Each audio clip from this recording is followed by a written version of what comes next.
मैं धर्मवीर पालीवाल सबसे पहले हमारे पूरे सिंथेसिस फैमिली की तरफ से आप सभी का हमारे चैनल के ऊपर स्वागत करता हूँ।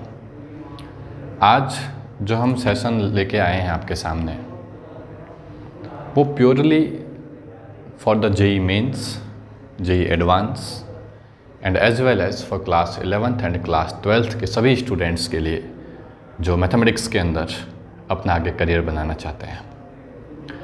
तो मैं जैसा कि आप देख पा रहे हैं कि तीनों सेगमेंट का कुछ डिस्क्रिप्शन मैंने बोर्ड के ऊपर लिखा है।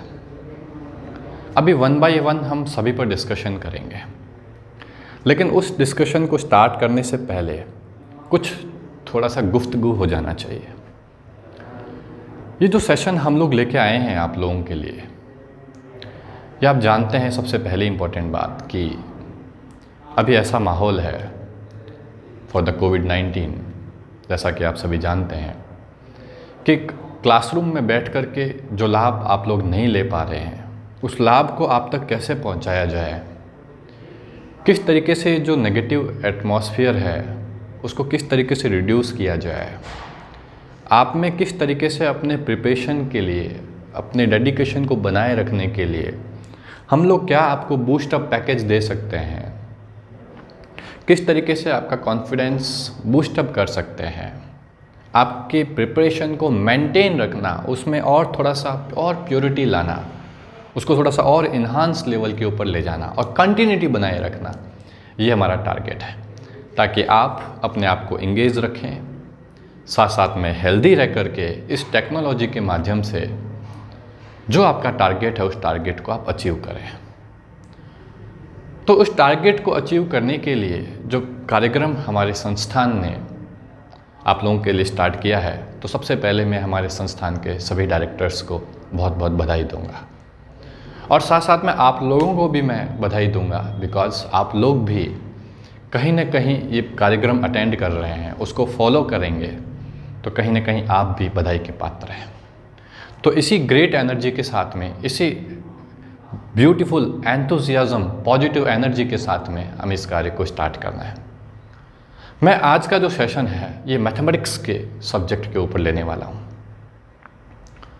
तो जो जेई मेंस इस बार देने जा रहे हैं 2020 के अंदर, जिन्होंने हो सकता है 12th क्लास का एग्ज़ाम लास्ट ईयर दिया हो या इस बार वो 12th में परस्यू हैं, दोनों के लिए सेशन इम्पॉर्टेंट है।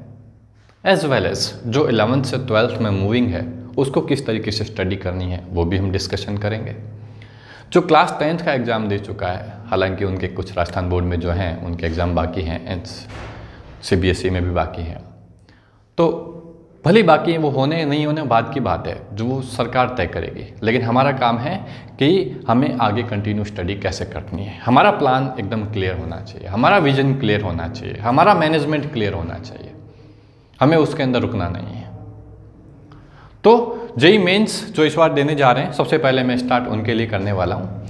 तो जेई मेंस एक्चुअल में है क्या? कुछ भी नहीं, आप जैसा बोले तो class 11th and class 12th के अंदर जो भी आप सिलेबस स्टडी करते हैं वही आपको एक इंटीग्रेट अप्रोच के अंदर आपको एग्ज़ाम देना होता है। इस एग्ज़ाम को देने के लिए मैथमेटिक्स में आपको क्या करना है, मैं सीधा मुद्दे पर आता हूँ, ठीक है। तो सबसे इंपॉर्टेंट बात नंबर 1, आपको मैक्सिमम सिलेबस कवर करना है, कंप्लीट कोशिश हो सके सारा सिलेबस कवर करना है। क्लास 11th के सभी टॉपिक्स, क्लास 12th के सभी टॉपिक्स, इसके अलावा कुछ टॉपिक्स एडिशनल टॉपिक्स भी हैं जो कि आपके सीधा डायरेक्टली NCERT में या आपकी राजस्थान बोर्ड की बुक में या किसी और बोर्ड की बुक में मेंशन नहीं है। वो एडिशनल टॉपिक के अंदर मैंने 3 टॉपिक इधर लिख दिए, मैं उसके ऊपर भी आऊँगा। यानी हमारा जो टारगेट है वो पहला टारगेट क्या है, हमें मैक्सिमम सिलेबस को कवर करना है। बात नंबर 1, मैक्सिमम सिलेबस को कवर करने के 2 तरीके।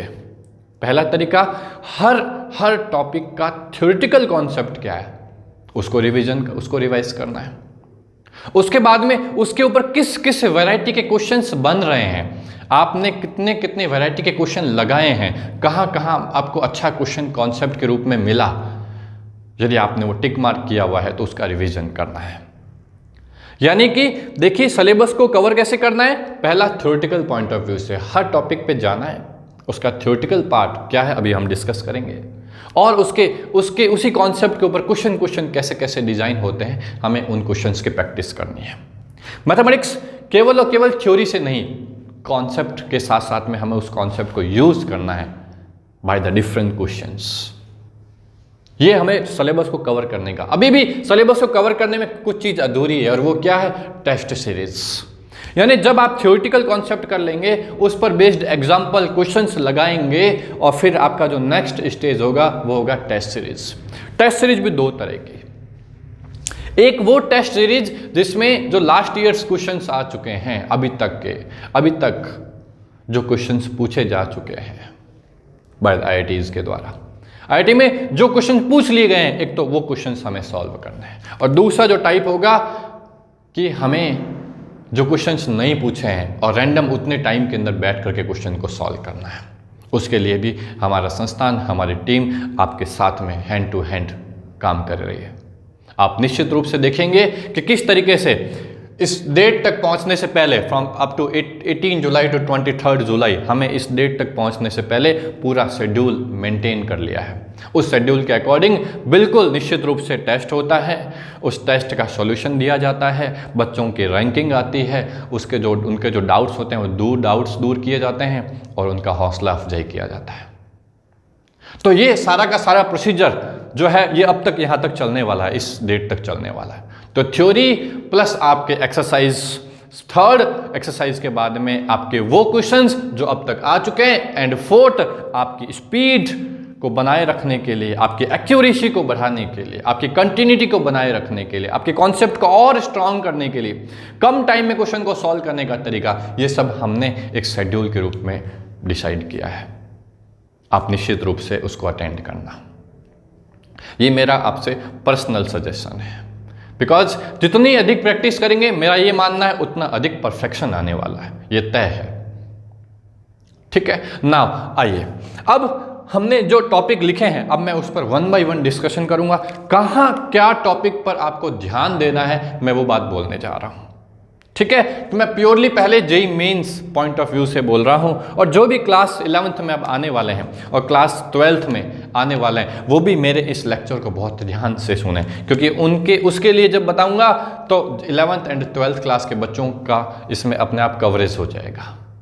तो जो भी जेईई मेंस के बच्चे हैं इस बार जो एग्जाम देने जा रहे हैं, तो मैं उस सिलेबस को कुछ पार्ट्स के अंदर मैंने कैटेगराइज कर दिया गया है, मैंने कैटेगराइज कर दिया कहाँ कहाँ आपको ध्यान देना है, मैं वहाँ टिक मार्क भी करूँगा।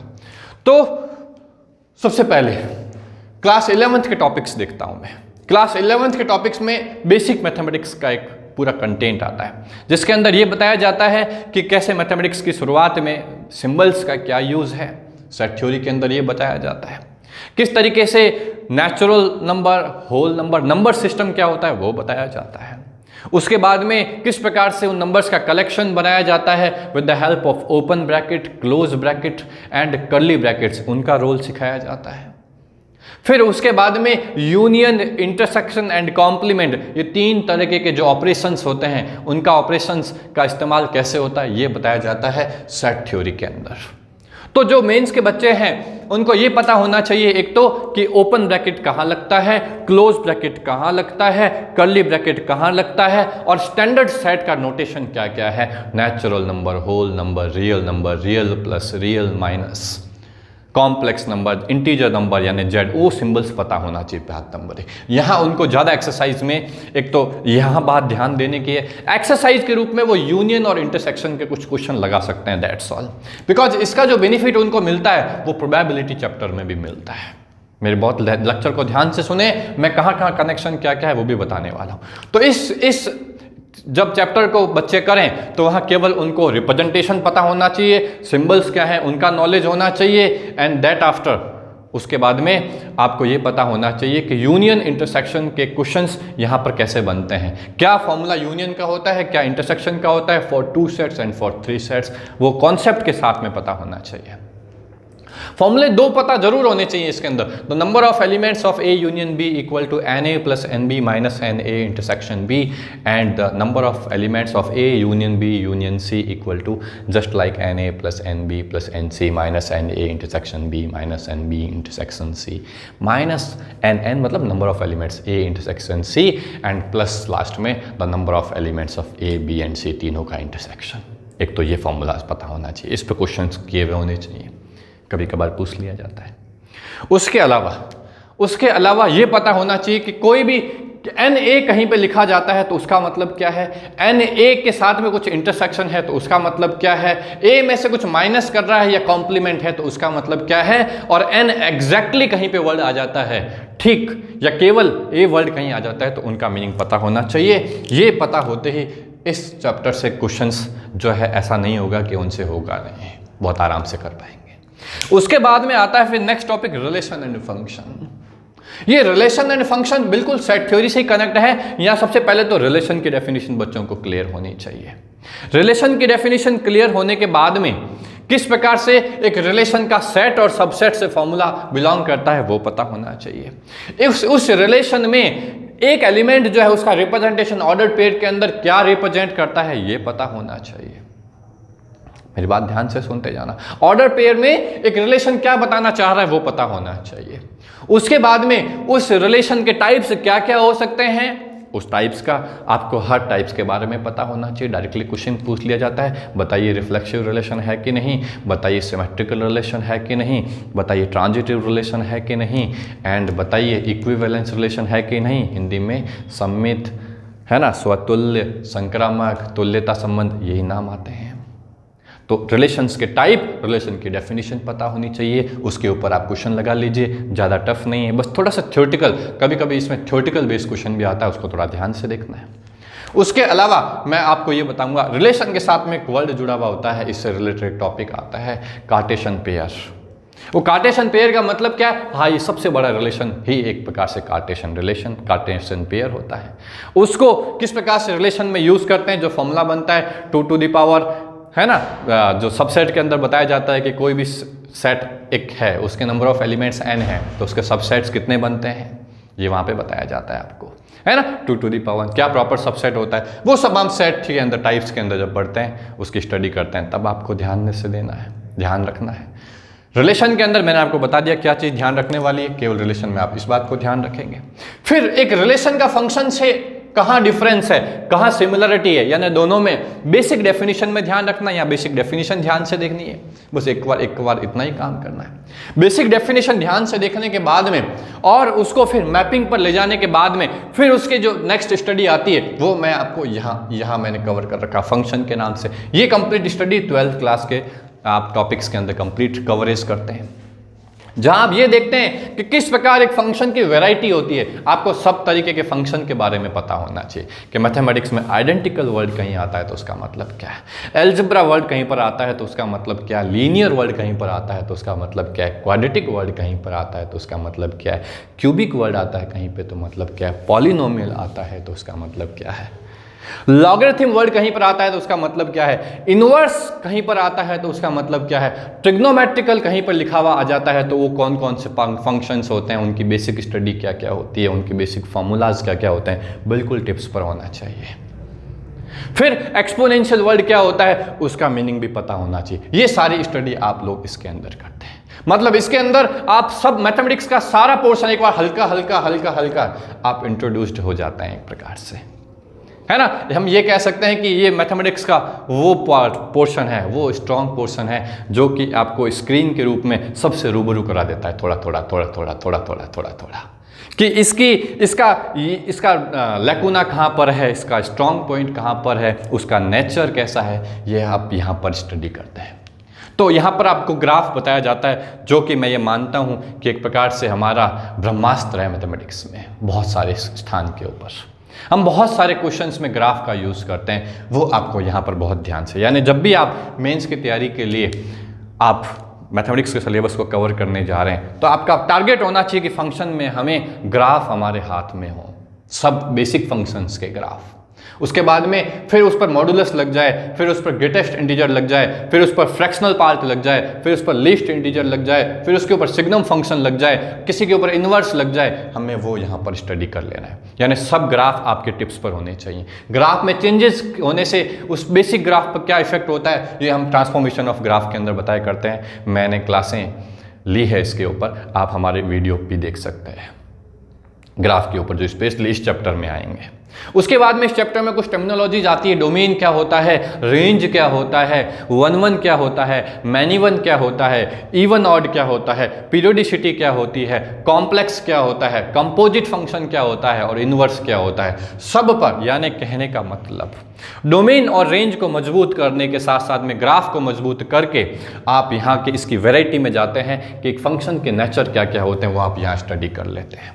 तो जैसे ही आप यहाँ पर थ्योरेटिकल कॉन्सेप्ट क्लियर करें, यहाँ खूब सारे एग्जाम्पल लगाएं आप, और तो कोशिश करें कि हर टॉपिक के ऊपर आप 5-5, 7-7 एग्जाम्पल लगा सकें, क्योंकि हमारा टारगेट 50 डेज का है। 50 डेज का टारगेट है हमारे पास में, और हम ये मान के चलें कि हमारे पास में हम टॉपिक यदि कवर करेंगे अभी, तो मैं आपको काउंट करके बताऊंगा। एक एक टॉपिक काउंट करेंगे तो 27-28 टॉपिक हो जाएंगे। तो कुछ टॉपिक ऐसे भी होंगे जो हमें एक एक दिन में भी कवर करने हैं, और कुछ टॉपिक पर हमें 2-2 दिन ध्यान देना है, और उस पर हमें कम से कम 2-2 दिन में यदि हम कवर करेंगे या एक दिन में भी कवर करेंगे तो हमें 6-6 घंटा, 4 से 5 घंटा या 6 घंटा भी यदि हो सके 4 घंटा कम से कम हमें उस टॉपिक को लेकर के प्रैक्टिस करनी है। इतनी प्रैक्टिस कि थ्योरेटिकल, हाँ इंपॉर्टेंट बात, हर चैप्टर के अंदर आप क्या करें, छोटे छोटे आपके शॉर्ट नोट्स बनाए हुए हैं तो बहुत अच्छी बात है, वरना आप क्या करें, अपने नोट्स के अंदर टिक मार्क कर लें बस, ताकि वो आपके लिए एक प्रकार से कैप्सूल बन जाए, कैप्सूल नोट्स हों, है ना। वो कहाँ कहाँ काम आएगा, वो आपको जैसे मैंने बता दिया, सेट थ्योरी में यूनियन इंटरसेक्शन के फॉर्मूला के रूप में शॉर्ट नोट्स लिख लें। आपको लगता है 5-10 मिनट के अंदर अभी भी बनाया जा सकता है, बना लीजिए। रिलेशन फंक्शन में जो फॉर्मूलाज हैं कि यदि 2 set A to B relation define कर रहे हैं तो ए टू बी के अंदर कितने रिलेशन बनाए जा सकते हैं, ए क्रॉस बी क्या होगा, कितने फंक्शन बनाए जा सकते हैं, इनके आप यहाँ पर फॉर्मूला नोट कर सकते हैं। फंक्शन के अंदर आप जब जाएंगे तब आप 1-1 फंक्शन कितने बनेंगे, इंक्रीजिंग फंक्शन कितने बनेंगे, डिक्रीजिंग कितने बनेंगे, ऑन टू कितने बनेंगे, इसके ऊपर आप फॉर्मूलाज जो हैं वो आप थोड़ा सा ध्यान में रख लीजिए, जो कि हम परम्यूटेशन कॉम्बिनेशन की सहायता से फॉर्मूला को डिराइव करते हैं, वो आप यहाँ पर अपने शॉर्ट नोट्स के अंदर लिख सकते हैं। तो मैं आपको सब चीज़ बताने जा रहा हूँ, मैं शॉर्ट नोट्स कैसे बनाना है, क्या उसके अंदर पॉइंट नोट करना है वो भी बता रहा हूँ, कहाँ आपको थ्योरेटिकल कॉन्सेप्ट के ऊपर आपको ध्यान देना है वो भी बता रहा हूँ, तीसरा कहाँ कहाँ आपको क्वेश्चंस पर एम्फेसिस होना है वो भी मैं साथ साथ में बता रहा हूँ।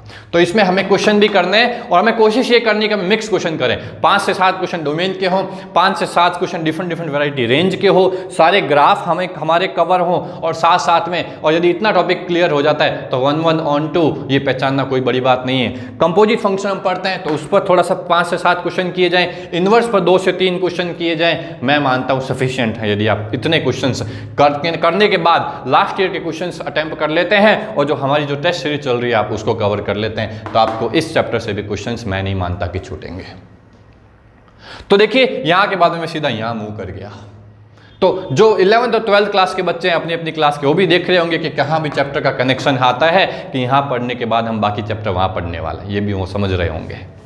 फिर उसके बाद में फिर जो नेक्स्ट पोर्शन है इनइक्वालिटी एंड लॉगरिथम, जो मैंने आपके सामने लिखे हैं 3rd एंड 4th, यहां पर आपको केवल ज्यादा नोट्स बनाने की आवश्यकता नहीं है। लॉगरिथम की प्रॉपर्टीज आपको पता होना चाहिए, एंड इनइक्वालिटीज की प्रॉपर्टीज आपको पता होनी चाहिए कि किस प्रकार से इनइक्वालिटीज में माइनस का रोल है, कैसे less than equal, greater than equal, not equal, इन सब का रोल है। तो इन सब के ऊपर डिफरेंट वैरायटी के, कुछ ट्रिग्नोमेट्रिकल के, कुछ लॉगरिथम के, कुछ एल्जेब्रा के, इस टाइप की इनइक्वालिटीज को हमें सॉल्व करते हुए इस चैप्टर को यहाँ पे कंप्लीट कर देना है। तो थोड़ा ज़्यादा नहीं है, बस थोड़ा बेसिक यूज है कि किस प्रकार से इनइक्वालिटी को यूज करते हैं, बस वो पता होना चाहिए। पर्टिकुलर इसके अंदर ज़्यादा थ्योरेटिकल कॉन्सेप्ट नहीं आने वाला है, और लॉगरिथम की प्रॉपर्टीज पता होनी चाहिए। आप प्रॉपर्टीज के ऊपर शॉर्ट नोट्स जरूर बनाइएगा, प्रॉपर्टीज काम आती है। और उसमें भी तब जब लॉग का जो बेस होता है उसको ध्यान से रखना है। जब लॉग का बेस ग्रेटर देन 1 होता है तो किस प्रकार से वो जब राइट हैंड साइड या लेफ्ट हैंड साइड में जाता है तो इनइक्वालिटी पर क्या पीछे निशान छोड़ता है, और जब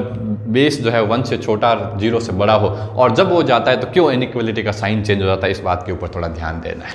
ये हमारे टॉपिक यहाँ तक कवर हो गए। उसके बाद में अलजेब्रा में हम जाते हैं। जैसे ये कंप्लीट कवर होता है तो अलजेब्रा में आप लोग क्या करें, क्वाड्रेटिक इक्वेशन जब आप टॉपिक कवर कर रहे हैं तो वैसे ये टॉपिक हम यहाँ पे भी पढ़ाया करते हैं फंक्शन के अंदर, लेकिन आप यहाँ ध्यान से समझें रूट्स क्या है। सबसे पहले रूट्स को ध्यान में रखें। रूट्स यानी सॉल्यूशन क्या होता है ना, किसी भी यानी एल्जेब्रा में जो वेरिएबल है उसको फाइंड आउट करना, जिसके ऊपर वो क्वेश्चन डिजाइन किया गया है। वो क्यों होता है, चाहे वो 2 हो, चाहे वो 3 हो, चाहे वो लीनियर हो, कैसे फाइंड आउट होती है वो हम यहाँ बताते हैं।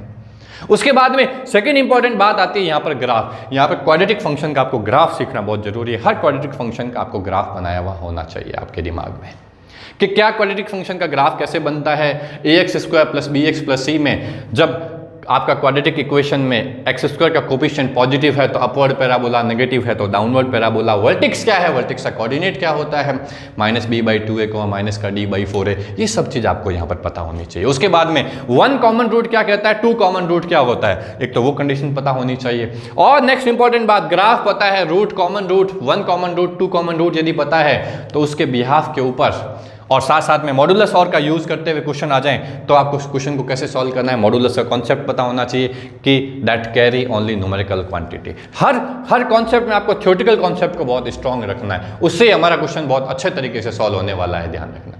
उसके बाद में जैसे थ्योरी ऑफ इक्वेशन में आप पहुंचेंगे तो सबसे लास्ट टॉपिक आ जाता है फिर कि रूट्स के बीच में क्वेश्चन आते हैं। बोल दिया जाता है कि ये नंबर जो है वो 2 रूट्स दोनों के बीच में है, या एक रूट से बड़ा एक रूट से छोटा है, दोनों रूट पॉजिटिव हैं, दोनों रूट नेगेटिव हैं। फिर यदि ये क्वाड्रेटिक इक्वेशन के कुछ भी रूट्स हैं अल्फा एंड बीटा, उसके रूट्स में हम तिगुना कर दें, 3 टाइम्स उसके रूट को कर दें, तो बताओ नई इक्वेशन क्या बनेगी। ये इस टाइप के क्वेश्चन हमें यहाँ पर जरूर सॉल्व करके जाने हैं। Number of varieties of question solve करना है, ग्राफ से रिलेटेड सॉल्व करना है, कॉमन रूट से रिलेटेड क्वेश्चन को सॉल्व करना है, और साथ साथ में रूट्स में कुछ चेंज करके दूसरी क्वेश्चन पर क्या इफेक्ट पड़ेगा वो क्वेश्चन हमें सॉल्व करना है। मेंस एंड एडवांस दोनों के अंदर क्वेश्चन बनता है, ध्यान रखना है इसके अंदर। मेंस में तो हर एक टॉपिक से एक एक क्वेश्चन बनेगा ही बनेगा। एडवांस के अंदर कोई टॉपिक छूट भी जाता है तो कोई सी टॉपिक पर ज़्यादा एम्फेसिस भी हो जाता है।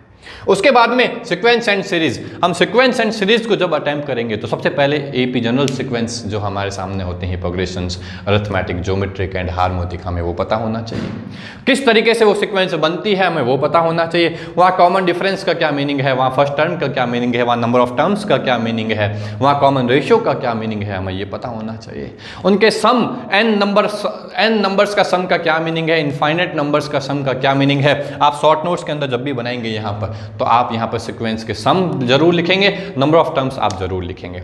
और उसके बाद में जैसे ही आप ये इतना काम कर लेते हैं तो फिर आप एवरेज मीन क्या होता है उस मीन के ऊपर फोकस जरूर करना। Arithmetic mean, geometric mean and harmonic mean. Mean क्या होता है with formula and with concept, because कभी कभी मीन 1 से 2, 2 से 3, 3 से 4 भी कर दिए जाते हैं। तो मीन कैसे निकाला जाता है, उस मीन की डेफिनेशन, उस मीन का कॉन्सेप्ट। फिर मीनों के बीच में आपस में, मीन्स के बीच में आपस में क्या रिलेशन होता है। Arithmetic mean is greater than equal to geometric mean is greater than equal to harmonic mean. वो कॉन्सेप्ट भी आपको यहाँ पर अपने शॉर्ट नोट्स में लिखते हुए उसके ऊपर क्वेश्चन सॉल्व करना है। और कैसे एक सीक्वेंस सीरीज के इस मीन के कॉन्सेप्ट को हम लोग जब भी कभी मिनिमम वैल्यू पूछे, मैक्सिमम वैल्यू पूछे, रेंज पूछे, तो हम वहाँ पर भी मीन्स का कॉन्सेप्ट का यूज कर सकते हैं, ये पता होना चाहिए।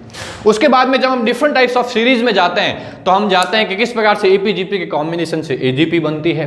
उसके बाद में किस तरीके से 2-2 सीरीज की मल्टीप्लाई, 3 सीरीज की मल्टीप्लाई। तो वहाँ मेन इंपॉर्टेंट बात ये होती है कि किस प्रकार से हम nth टर्म को फाइंड आउट कर सकते हैं। क्या nth टर्म को फाइंड आउट करके या सीरीज को सब्ट्रैक्ट करके या एपी जीपी में से केवल एपी में कन्वर्ट हो सकती है या केवल जीपी में कन्वर्ट हो सकती है। ये जो छोटे छोटे कॉन्सेप्ट हैं इसके ऊपर हर कॉन्सेप्ट के ऊपर 2-2, 3-3 क्वेश्चन किए हुए होने चाहिए।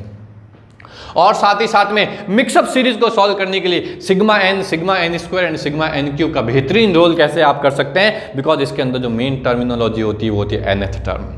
nth टर्म आप निकाल पा रहे हैं कि नहीं निकाल पा रहे हैं, उस पर प्रैक्टिस करनी है आपको।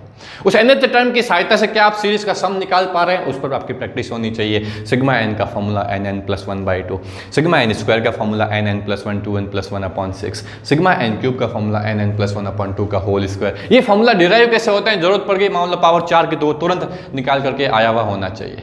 साथ ही साथ में आप एक बात और मैं आपको बताऊंगा, यहाँ जब भी n से रिलेटेड क्वेश्चन हो तो कभी कभी बच्चे क्या करते हैं उस n में वैल्यू पुट कर देते हैं ऑप्शंस में, n = 1, n = 2, n = 3। मेरी बात बच्चों ध्यान रखना, आपको ये बिल्कुल आना चाहिए इस तरीके से। यदि आप सॉल्व कर पा रहे हैं और बहुत कॉन्फिडेंट है कि मेरा आंसर सही है तो जरूर करें, मैं ये कहता हूँ। लेकिन कभी कभी क्वेश्चंस क्या होता है, हम ऐसा सोचते हैं कि n से हम हर क्वेश्चन n से कर देंगे, ऐसा नहीं होता है। इसीलिए हमें कॉन्सेप्ट भी ध्यान में रखना है। हमें एग्जाम में कम टाइम में सॉल्व करना है, तो हमें लग रहा है n की वैल्यू पुट करने से, 2 वैल्यू पुट करने से सवाल सॉल्व हो रहा है, हमें उसको जरूर सॉल्व करना है। हमें उस कम टाइम में उसका यूज करना है उस मेथड का। मैं आपको एग्री करता हूँ, बिल्कुल ज़रूर यूज़ करें, लेकिन कॉन्फिडेंस होना चाहिए। हाँ, केवल n की एक वैल्यू पुट करने से मान लो 3 आंसर एलिमिनेट हो रहे हैं या 2 एलिमिनेट हो रहे हैं, 2 एलिमिनेट हो रहे हैं, 2 आ रहे हैं, इसका मतलब आपको n की वैल्यू और पुट करने की आवश्यकता है। समझ में आ रही है? आपने n की एक वैल्यू पुट करी, 3 एलिमिनेट हो गए और एक आंसर आ गया, आपको दूसरी वैल्यू में चेक करके उसको क्रॉस वेरीफाई करें फाइनल टिक करने से पहले, ये मैं आपको सजेशन जरूर दूंगा। तो ये काम आपको यहाँ पे करना है। उसके बाद में नेक्स्ट बाइनोमियल थ्योरम, जब आप इस चैप्टर का रिवीजन करें बाइनोमियल थ्योरम का, तो सबसे पहले तो आपको ये पता होना चाहिए कि एक्सपांशन क्या है, एक्सपांशन क्या है, उसमें कोफिशिएंट क्या है, उसमें बाइनोमियल टर्म क्या है, राइट। आप x प्लस वाई की होल पावर n को लेकर के जनरल एक्सपांशन अपने दिमाग में ध्यान रखें। नंबर ऑफ टर्म्स कितनी बनती है, x प्लस वाई के स्थान पर x plus y plus z कर दें, right. n plus 1c1, n plus 2c2, n plus 3c3, इस तरीके से जब नंबर ऑफ टर्म्स बढ़ती जाएगी किसी पावर n में, तो उसके नंबर ऑफ टर्म्स में भी इंक्रीमेंट होगा। एक तो ये आप अपने रिवीजन के अंदर अपने शॉर्ट नोट्स में लिखें, अपने शॉर्ट नोट्स में एक्सपांशन लिखें, प्लस का और माइनस का दोनों का, और लिखने के बाद में जनरल टर्म आपको पता होनी चाहिए किस प्रकार से NCR x to the power n minus r y to the power r में x y r n ये क्या होते हैं, बिकॉज ये फंक्शन में भी डोमेन रेंज के क्वेश्चन में आ जाते हैं। तो पता होना चाहिए कि n इंटीजर होगा, r इंटीजर होगा, n की वैल्यू 0 0 से बड़ी होगी, r की वैल्यू भी 0 या 0 से बड़ी होगी, n always greater than equal to r होगा, दोनों इंटीजर होंगे, ये पता होना चाहिए आपको। उसके बाद में साथ में फिर NCR क्या कहता है, NPR क्या कहता है, ये भी आपको यहाँ पता होना चाहिए, दोनों का फैक्टोरियल का फॉर्मूला, दोनों में रिलेशन, और साथ में इनकी प्रॉपर्टीज, ये आपके शॉर्ट नोट्स में जरूर होनी चाहिए और उसके ऊपर अप्लाई किए हुए क्वेश्चन जरूर होने चाहिए। किस प्रकार से NCR इक्वल होता है NCN माइनस R के, किस प्रकार से NCR प्लस N प्लस है ना NCR, और फिर लिख दिया मान लो NCR माइनस 1, तो किस प्रकार से N प्लस 1 CR बन जाएगा, वो पता होना चाहिए। किस प्रकार से NCR upon NCR minus 1 N minus R plus 1 upon R बन जाएगा, ये पता हुआ होना चाहिए, राइट। किस प्रकार से ये जो बाइनोमियल थ्योरम के ऊपर मैंने बेस्ड जो प्रॉपर्टी बताई है, ये आपके शॉर्ट नोट्स में कवर होते हुए और इनके ऊपर आप क्वेश्चंस को करते हुए फिर दो बाइनोमियल कोफिशिएंट किस प्रकार से NC0 NC1 plus NC1 NC2 NC2 NC3 इस तरह के क्वेश्चंस आ जाएं, तो वहाँ हमें 2 सीरीज का एक्सपांशन मल्टीप्लाई करके क्या कहता है, हमें उस क्वेश्चन को कॉन्सेप्ट को समझना है। जो पूछा गया है वो कैसे जनरेट होगा, वो मल्टीप्लाई करने से क्या टर्मिनोलॉजी, तो वहाँ पर एक हम लोग एक कॉन्सेप्ट डिस्कस करते हैं कि 2 एक्सपांशन जब भी मल्टीप्लाई होते हैं तो कहीं ना कहीं कोई एक टर्म की, मान लो x की पावर n की, x की पावर n प्लस 1 का जो पूछा गया सवाल होता है वो कोफिशिएंट होता है, तो हम लोग पहले उसको आइडेंटिफाई करते हैं, फिर लेफ्ट हैंड साइड में जाकर के जो दोनों एक्सपांशन हुए होते हैं हम वहां से सीधा उस टर्म का जो कोफिशिएंट है उसको फाइंड आउट कर लेते हैं। यहाँ एक बहुत इंपॉर्टेंट फॉर्मूला भी एक और आता है, NC0 का स्क्वायर प्लस NC1 का स्क्वायर प्लस NC2 का स्क्वायर प्लस NC3 का स्क्वायर अप टू NCN का स्क्वायर, तो एक सुंदर फॉर्मूला जनरेट होता है 2NCN, वो आपके शॉर्ट नोट्स में मेंशन होना चाहिए। तो ये जो मैंने शॉर्ट नोट्स में जो मेंशन होने वाली बातें हैं वो भी मैं साथ में डिस्कस करते जा रहा हूँ। फिर permutation and combination, permutation and combination में सबसे पहली इंपॉर्टेंट बात मल्टीप्लिकेशन थ्योरम एंड आपका एडिशन थ्योरम पर कॉन्सेप्ट स्ट्रांग होना चाहिए। उसके बाद में P और C कहाँ लगेगा, कहाँ परम्यूट, कहाँ अरेंज करने की आवश्यकता है वहाँ परम्यूटेशन, कहाँ केवल सेलेक्ट करने की आवश्यकता है वहाँ कॉम्बिनेशन, इन दोनों में एकदम यदि आपका कॉन्सेप्ट स्ट्रांग है तो आप यहाँ तो गलती नहीं करेंगे। लेकिन उसके बाद में फिर यहाँ जो मेन कुछ बातें आती है वो आती है लाइक ऑब्जेक्ट अलाइक ऑब्जेक्ट, जब वस्तुएं समान है, जब वस्तुएं भिन्न है, उनको किस तरीके से अरेंज करना है, किस तरीके से उनको सर्कुलर अरेंजमेंट के अंदर ले जाना है, समझ में आ रही है। और कब जब वस्तुएं ज़्यादा है उसमें से चॉइस कम करके हमें उसको अरेंज करना, ये जो छोटी छोटी बातें हैं। या फिर मान लो जो वस्तुएं जब समान हैं लाइक ऑब्जेक्ट्स हैं उसको यदि हमें अरेंज करना है तो क्यों फॉर्मूला लगता है फैक्टोरियल n अपॉन में जितनी वस्तुएं रिपीट हो रही है उसका अपॉन में डिवाइड, तो ये हमारे शॉर्ट नोट्स के अंदर फॉर्मूला में होना चाहिए सारा का सारा। जो डिफरेंट टाइप्स है ना परम्यूटेशन कॉम्बिनेशन में, like object alike object, letter के ऊपर क्वेश्चंस है ना, डिक्शनरी के ऊपर क्वेश्चन, हर वैरायटी का क्वेश्चंस हमारे हाथ से निकला हुआ होना चाहिए। तो इस तरीके से हमें यहाँ शॉर्ट नोट्स बनाना है। प्रोबेबिलिटी यहाँ पर 11th क्लास में इंट्रो आता है और इंट्रोडक्शन के रूप में उसके टाइप्स आते हैं, 12th क्लास के अंदर उसका थोड़ा सा और ब्रॉड फॉर्मेट आता है। तो हमें दोनों के पॉइंट ऑफ व्यू से, वैसे हम 12th क्लास के अंदर इसको स्टडी करते हैं लेकिन मैं आपको यहीं बता देता हूँ। तो प्रोबेबिलिटी में जब भी आप करें तो प्रोबेबिलिटी के टाइप्स के ऊपर कुछ स्पेशल टाइप्स हैं उस पर थोड़ा ध्यान दें। टाइप्स पर ध्यान देने के बाद में इसके कुछ थ्योरम्स हैं, उसकी कुछ थ्योरम्स में हमें ध्यान देना होता है। किस प्रकार से कंडीशनल प्रोबेबिलिटी क्या कहती है, किस प्रकार से टोटल प्रोबेबिलिटी थ्योरम क्या कहती है, किस प्रकार से बेस थ्योरम क्या कहती है, और बाइनोमियल डिस्ट्रीब्यूशन क्या होता है। मैंने 4 चीज़ें बोली है, इसके ऊपर अपनी पकड़ को जरूर मजबूत करना है आपको। जो भी आपकी पकड़ है ना, जो भी आपका स्ट्रॉन्ग पॉइंट होगा वो यही होगा कि conditional probability based theorem, total probability theorem and binomial distribution, इसके ऊपर सवाल आ जाता है। तो यहाँ पर आपको इन चीज़ों का शॉर्ट नोट्स बनाते हुए उसके ऊपर काम करना है थोड़ा सा, राइट। उसके बाद में ट्रिग्नोमेट्री। ट्रिग्नोमेट्री के अंदर मैं आपको ये बोलूँगा सारे ट्रिग्नोमेट्री के basic formulas, CD formulas, A + B A - B difference sum का formulas, multiple angle formulas 2a 3a θ/2 ये फार्मूलाज, साथ में साइन 15 18 है ना, ये जो 22.5 इस तरह की वैल्यू है ना, 15 डिग्री, ये सारी वैल्यू आपको तुरंत टिप्स पर होएगी, तो आपको कोई दिक्कत नहीं आएगी सवालों को सॉल्व करने में। यदि ये फॉर्मूलाज आपको पता है, बात नंबर 1। बात नंबर 2, आपको ग्राफ यदि पता है, इनके ग्राफ में चेंज करने से क्या इफेक्ट पड़ेगा ये पता है, डोमेन रेंज आपको पता है, इतनी चीज़ें आपको पता है, और किस तरीके से फॉर्मूलाज का हम यूज़ करते हैं, तो आप ट्रिग्नोमेट्री के क्वेश्चन के अंदर कहीं पे भी नहीं रुकेंगे। तो आप अपने शॉर्ट नोट्स में ये सारी वैल्यूज़ और ये फॉर्मूलाज आपके शॉर्ट नोट्स में मेंशन होना चाहिए, और उसको बार बार यूज़ कैसे करेंगे वो तो हम सवाल जब करेंगे। उसके बाद में ट्रिग्नोमेट्री जैसे कंप्लीट होगी, हमारा फिर नेक्स्ट इंपॉर्टेंट पोर्शन आता है कोऑर्डिनेट ज्योमेट्री, जो कि हमारे मेंस एंड एडवांस दोनों के पॉइंट ऑफ व्यू से बहुत इंपॉर्टेंट है। तो कोऑर्डिनेट ज्योमेट्री में पॉइंट से स्टार्ट करना, पॉइंट से स्टार्ट करते हुए ट्रायंगल के बारे में पढ़ते हुए, क्वाड्रिलेटरल के बारे में पढ़ते हुए, सब क्वाड्रिलेटरल, सब तरह के ट्रायंगल, सबकी स्टडी, कहाँ डायगोनल का रोल है, कहाँ बराबर है, कहाँ परपेंडिकुलर, बिल्कुल दिमाग में कॉन्सेप्ट क्लियर रखना अपने शॉर्ट नोट्स के अंदर। और फिर उसमें आगे बढ़ते हुए फिर किस प्रकार से आप एक देखते हैं कि वेरिएबल पॉइंट का, लोकस का रोल होता है, उससे क्वेश्चंस कैसे होते हैं, पॉइंट को मान करके फिर उसको सब्स्टिट्यूट करके, जो कि हम क्वेश्चन में अप्लाई करते हैं। और फिर वहाँ से हम आगे बढ़ते हैं कुछ सम स्पेशल टर्मिनोलॉजीज के ऊपर, incentre, circumcentre, orthocentre, centroid, ये टर्मिनोलॉजीज, इनके फॉर्मूलाज जो हैं वो आपके शॉर्ट नोट्स में मेंशन होना चाहिए, उस पर बारंबार प्रैक्टिस करें। कभी कभी फॉर्मूला लगता नहीं है तो उसकी डेफिनेशन क्या है, सेंट्रोइड की निकालने की डेफिनेशन क्या है, सर्कम सेंटर निकालने की डेफिनेशन क्या है, ये पता होना चाहिए, उससे क्वेश्चन सॉल्व होता है।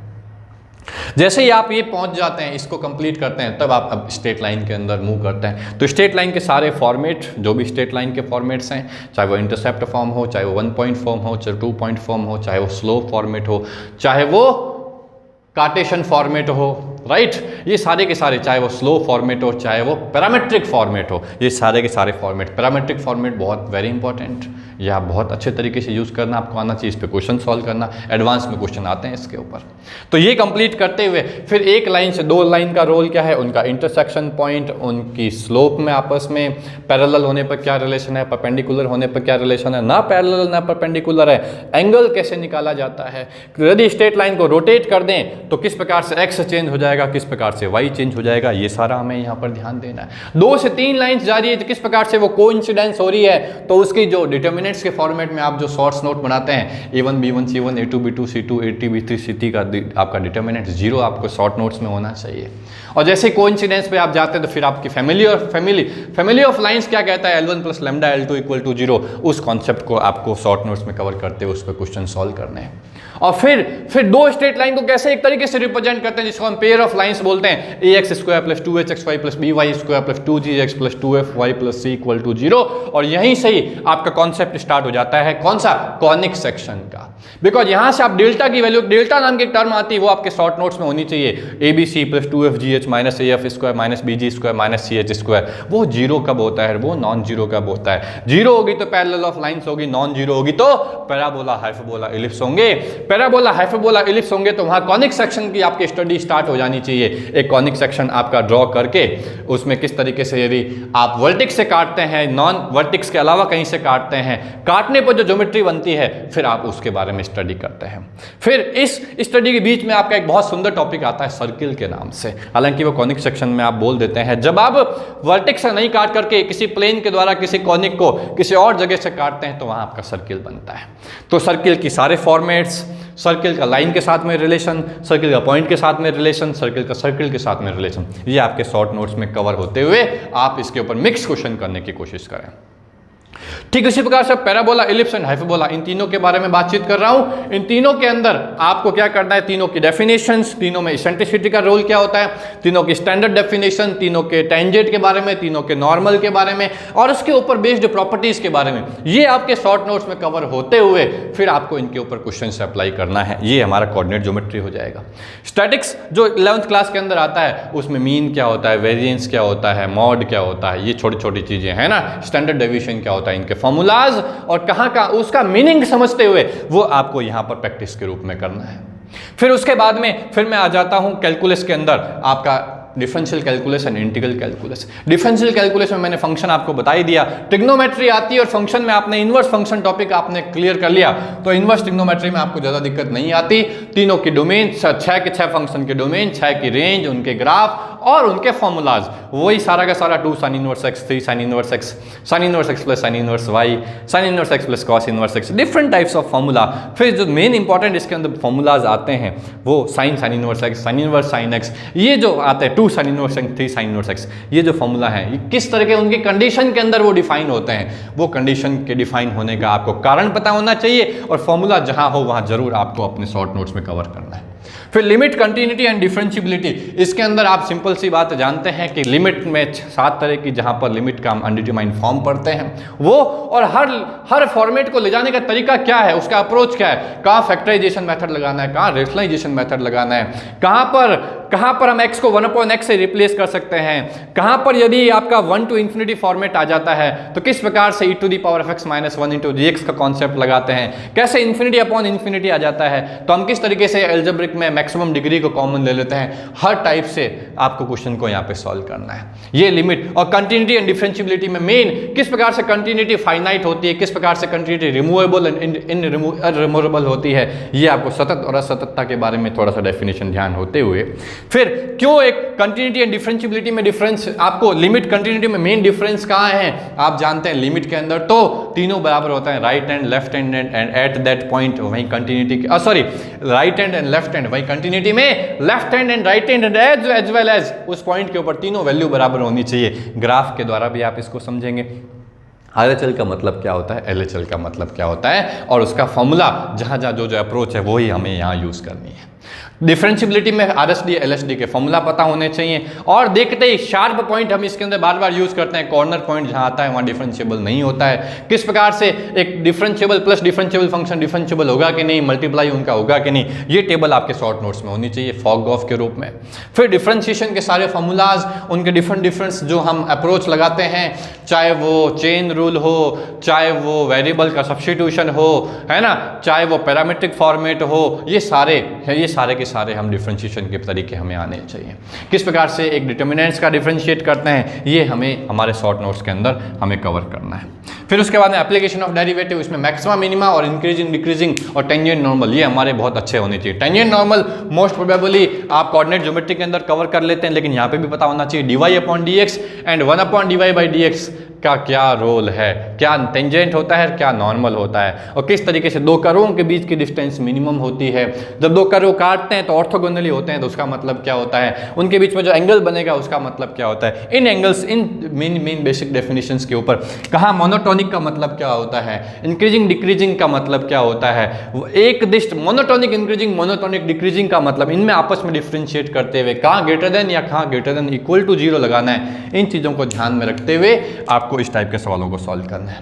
इंटीग्रेशन के अंदर आपको एक ही बात ध्यान रखनी है, किस प्रकार से हम इंटीग्रेशन के formulas with respective of differentiation की हेल्प से उनको डिराइव करते हैं और सब्स्टिट्यूशंस और जो डिफरेंट पैरामीटर्स, डिफरेंट अप्रोच हम लोग इनडेफिनिट इंटीग्रेशन में पढ़ते हैं, किस प्रकार से ट्रिग्नोमेट्री के क्वेश्चन को सॉल्व करते हैं, a sin x plus b concept, b cos x का कॉन्सेप्ट आ जाए, कब हम स्क्वायर के कॉन्सेप्ट आ जाएं, कब वहाँ वाली थ्योरम आपको अप्लाई करनी है ना। सब्स्टिट्यूशंस के अंदर डिफरेंट टाइप्स के सब्स्टिट्यूशन क्या होते हैं, fx इंटू gx आ जाए इंटीग्रेशन में तब कैसे सॉल्व होता है। इंटीग्रेशन बिल्कुल डिफरेंशिएशन की तरह क्यों नहीं सॉल्व होता है, क्यों उसको ओरिजिनल अपने को फॉर्मूला के रूप में ले जाना ही पड़ेगा। ये सारे डिफरेंट टाइप्स ऑफ क्वेश्चंस आपके NCERT में भी, राजस्थान बोर्ड के अदर बोर्ड के अंदर भी बहुत सारे एग्जांपल दे रखे होते हैं, वो आपको यहाँ अच्छे से अच्छे प्रैक्टिस करनी है। इनडेफिनेट में आपको केवल एक तो प्रॉपर्टीज पर ध्यान देना होता है और एक लिमिट ऑफ सम, इन दो टॉपिक पर ध्यान देना है, बाकी सारे के सारे क्वेश्चन ऐसे ही हैं। ठीक है, इस पर थोड़ा क्वेश्चन का एक काम करना है, प्रॉपर्टीज बेस्ड ज़्यादा क्वेश्चंस करने की कोशिश करनी है अपने को। नाउ एरिया बाउंडेड करो, सारे के सारे क्वेश्चन में एरिया बाउंडेड करो में लिमिट का क्या रोल है, बाकी फंक्शन में आप ग्राफ पढ़ते हैं ही, तो ये कंप्लीट हो जाता है। डिफरेंशियल इक्वेशन के अंदर जो फॉर्मेट है 4 से 5, हर फॉर्मेट को आप लीजिए, किस प्रकार से लीनियर कब लगेगा, किस प्रकार से रिड्यूसिबल टू लीनियर है ना, वेरिएबल सेपरेबल, उसके बाद में किस प्रकार से वेरिएबल सेपरेबल जैसे हो जाता है, रिड्यूसिबल टू वेरिएबल सेपरेबल हो जाता है, तो उसके बाद में हम आगे बढ़ते हैं कि किस प्रकार से होमोजीनियस का मतलब होता है, रिड्यूसिबल टू होमोजीनियस कब लगेगा, क्वेश्चन को देखते ही, और कब हमारा लीनियर फॉर्मेट जो है ना, dy by dx plus p y equal to q, p और क्यू क्या है उसको लिखते हुए उस पर सवाल करना है, और बर्नौली थ्योरम क्या कहती है, तो इससे भी हमारा क्वेश्चन छूटना नहीं चाहिए। इसके ऊपर भी इंटीग्रेशन हमारे एडवांस के अंदर क्वेश्चन आते हैं, और आप जानते हैं कि मेन के अंदर तो एक एक क्वेश्चन सबसे कवर हो ही जाता है, तो ये भी हमारा इंपॉर्टेंट टॉपिक हो जाता है। किस पॉइंट ऑफ व्यू से, एडवांस पॉइंट ऑफ व्यू से, यहाँ पर ये हो जाता है, और यहाँ पर आप ये बोल सकते हैं एप्लीकेशन ऑफ डेरिवेटिव, और ये दोनों के दोनों। फिर उसके बाद में vector and 3D, vector and 3D को आपको ध्यान से करना है। आपको वेक्टर 3D का बहुत अच्छा कॉन्सेप्ट बता देता हूँ, एक का दूसरे में कॉम्बिनेशन होना चाहिए। DRS क्या होती है, DCs क्या होती है, पॉइंट का मतलब क्या है, पॉइंट जब एक लाइन बनती है तो x minus x one upon a, y minus y one upon b, z minus z one upon c बराबर होते हैं, तो इसका मतलब क्या है ना, एक लाइन का मतलब समझ लिया तो दो लाइन, उनका इंटरसेक्शन पॉइंट, उनके बीच में एंगल्स, उनके पैरेलल, उनके परपेंडिकुलर होने की कंडीशंस, एक लाइन के ऊपर एक पॉइंट का फुट ऑफ परपेंडिकुलर, उसकी इमेज, ये सब टाइप के कॉन्सेप्ट आपके शॉर्ट नोट्स में होने चाहिए, और फिर इनके ऊपर बेस्ड एग्जांपल आपको जरूर करना है।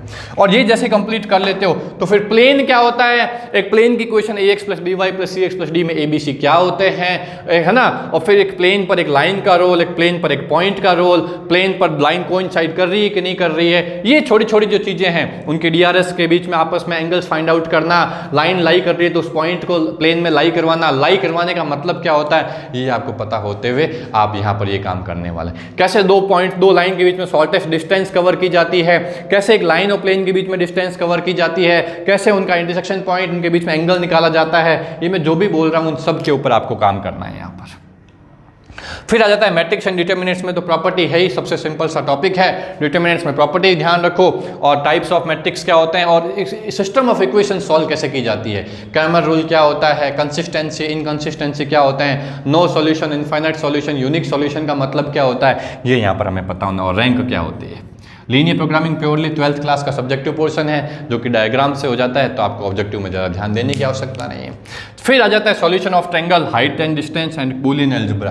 बूलियन अलजेब्रा के अंदर बस केवल इतना पता होना चाहिए एंड का, एंड गेट क्या कहता है, नॉर गेट, वैसे ही फिजिक्स से भी कंसर्न है टॉपिक, तो आप फिजिक्स में भी इसको ध्यान से कर सकते हैं। एंड गेट का सिंबल क्या है, नॉर गेट का सिंबल क्या है, नॉट गेट का सिंबल क्या है, ये बस केवल पर्टिकुलर सिंबल करते हुए, उनका यूज समझते हुए, किस प्रकार से कॉम्प्लीमेंट का यूज है यहाँ पर नॉट के रूप में यूज किया जाता है, जो टेबल बनती है ना, उस टेबल को आपको बार बार ध्यान से ज़्यादा करना है इसके अंदर। फिर उसके बाद में हाइट एंड डिस्टेंस के अंदर ट्रिग्नोमेट्री सिंपल सा, ज़्यादा कुछ नहीं है, बस आप 1-2 घंटे इसके क्वेश्चंस लगा लेना, कोई ज़्यादा इसके अंदर शॉर्ट ट्रिक्स नहीं है। Solution of triangle, solution of triangles में आप हर इनर सेंटर, सर्कम सेंटर, इन दोनों के ऊपर डेफिनेशंस, इन दोनों की रेडियस क्या होती है, किस प्रकार से साइन रूल होता है, a upon sine A equal to b upon sine b equal to c upon sine c, and cos a cos b cos c के किस प्रकार से फॉर्मूला है विद रेस्पेक्टिव ऑफ साइड्स। आपको इसमें केवल कुछ नहीं करना, साइड्स का एंगल में रिप्रेजेंटेशन, एंगल्स का साइड में रिप्रेजेंटेशन, साइड्स आ जाए तो सर्कम रेडियस क्या होती है, इनर रेडियस क्या होती है, एंगल आ जाए तो क्या होती है, इसी प्रकार से इनर रेडियस आ जाए तो सर्कम रेडियस कैसे निकालनी है, इनका आपस में ही एक दूसरे का ऐसे करके आप tan a/2 tan b/2 tan c/2 का फॉर्मूला, ठीक उसी प्रकार से cos a cos b cos c का फॉर्मूला, इस प्रकार से साइन रूल, इसी प्रकार से small r and capital R का फॉर्मूला, ये केवल आपको केवल 10-12 एक फॉर्मूला ध्यान रखना है, एक्स सेंटर और पे आपको इसमें जाने की आवश्यकता नहीं है। तो ये मैंने आपको बताया कि किस प्रकार से जहां पर भी n आ जाए, है ना, नंबर ऑफ n की वैल्यूज ऐसा कुछ आ जाए, तो वहां आप शॉर्ट ट्रिक अपना सकते हैं। जहां पर भी आपको कॉन्सेप्ट यूज करना है तो वहां कॉन्सेप्ट यूज करना है, कोऑर्डिनेट ज्योमेट्री के अंदर कॉन्सेप्ट बहुत सारा यूज होगा, इस बात का ध्यान रखना है। तो ये हमने सारी कंप्लीट मैथमेटिक्स के बारे में बात करी, मेनली फॉर जेईई मेंस, और इसी इसके साथ में जिन्होंने 11th एंड 12th क्लास के बच्चे उन्होंने ध्यान से सुना, तो उनको तो बस केवल सिस्टम से चलना है। अपने इस टॉपिक्स को जैसे जैसे कवर करवा रहे हैं हम लोग, हमारे लेक्चर तैयार करवाए जा रहे हैं, आप उसका आनंद लें, आप उसका फ़ायदा उठाएँ। डिजिटल क्लासरूम में, इस डिजिटल टेक्नोलॉजी में आप समय को व्यर्थ ना जाने दें, उसका यूटिलाइजेशन करें, है ना। बिल्कुल आपको वैसा ही फील होगा जैसे आप ऑफलाइन क्लास अटेंड करते हैं। आपको हर छोटी से छोटी चीज़ को समझाया जाएगा, आपके डाउट्स दूर किए जाएंगे, आपको PDF फॉर्मेट में क्वेश्चन दिए जाएंगे, डाउट आते हैं तो उनको दूर किया जाएगा, आपके टेस्ट लिए जाएंगे, आपको रैंक लिस्ट बताई जाएगी। वो सारा कार्यक्रम होगा जो आप लोग क्लासरूम में बैठ कर के देखते हैं, लेते हैं। तो हम ये मान के चलते हैं कि हम आज का जो सेशन है वो सेशन आप लोगों के लिए इम्पॉर्टेंट है। आप लोग उसका यूटिलाइजेशन करेंगे, आप उससे से अधिक बेनिफिट लेने की कोशिश करेंगे और उसको एग्जीक्यूट भी करेंगे। तो मैं सभी को जो भी एग्ज़ाम देने जा रहे हैं उन सभी को बेस्ट ऑफ लक बोलता हूँ। जो मेंस एग्ज़ाम देने जा रहे हैं और जो 11th क्लास में मैथमेटिक्स और 12th क्लास में जो ऑलरेडी ले चुके हैं और अपनी जर्नी को कंटिन्यू कर रहे हैं, उन सभी को मेरी तरफ से best of luck. Thank you.